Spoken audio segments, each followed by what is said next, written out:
একটা মালটা ধুলাই করে অর্ধেকটা এরকম ছোট ছোট কোয়ার মতো কেটে নিলাম। কিভাবে কেটেছি দেখতেই পারছেন।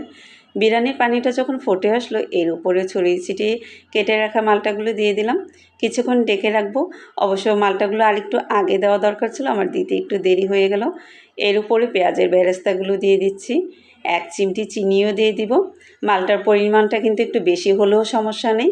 এখন আবার 10 মিনিটের জন্য ডেকে রাখলাম। এখন মিক্সড করে নিচ্ছি। অনেকে অবাক হচ্ছেন, অনেকে আবার হাসাহাসিও করবেন যে এটা আবার কী করলো বিরিয়ানির মধ্যে মালটা। আর যারা এর আগে এভাবে রান্না করেছেন তারা তো জানেনই এটার টেস্ট কেমন।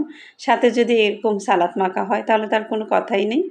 সত্যি মালটাটা দেওয়াতে কিন্তু বিরিয়ানির মধ্যে একটা অন্যরকম টেস্ট আর অন্যরকম ফ্লেভার চলে আসছিলো। আর একটা কোয়া নিয়ে লেবুর মতো এরকম চিপিয়ে খেতে তো অসাধারণ।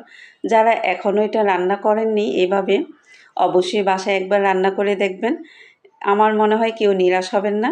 ইনশাল্লাহ অন্যরকম একটা ফ্লেভার পাবেন।